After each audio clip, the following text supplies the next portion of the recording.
topik poligami ni tak berguna, tak berkembang. Patutlah Melayu kita mundur je.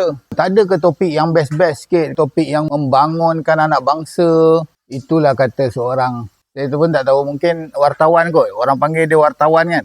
Saya rasa sekarang ni banyak wartawan suka memperbodoh-bodohkan, merendah-rendahkan orang. Cerita dia mula macam ni. Saya ada masuk satu room tu. Topik dalam room tu tentang poligami versus monogami. So, saya dibagi masa berucap. Saya pun bercerita lah. Tapi, saya tak nak cerita lah. Dalam video ni, apa yang saya cerita, pandangan saya dalam room tu kan, dalam topik tu, tak nak. Saya nak cerita tentang wartawan tu tadi. Merendah-rendahkan orang, membodoh-bodohkan orang, macam dia pandai sangat. Tapi dia telah menunjukkan yang diri dia, sebab dia kata kita kena bicara tentang topik yang membangunkan masyarakat. Banyak lagi topik, macam contoh topik mak rempit, topik gejala sosial dan sebagainya. Saya nak bagi tahu kat sini, wartawan dan siapa pun yang ada pemikiran macam ni, kalau kau rasa topik gejala-gejala ni tidak ada kena-mengena dengan pernikahan, maka kau telah menunjukkan yang diri kau sangat-sangatlah dangkal. Pemikiran kau dangkal, tahu tak? Sebab dengan pernikahan boleh selamatkan benda-benda macam ni. Berapa banyak masalah sosial ni sebenarnya bermula daripada mak bapak yang tahu-tahu melahirkan anak, lepas tu campak dekat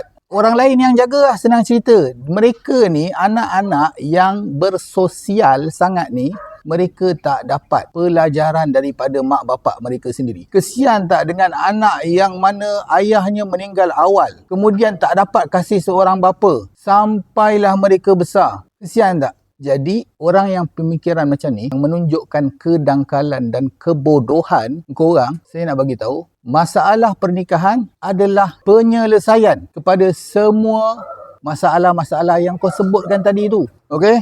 Kau rasa pernikahan ni tak menjadi penyelesaian ataupun jadi penyelesaian kepada punca-punca tu? Cuba korang komen dekat bawah.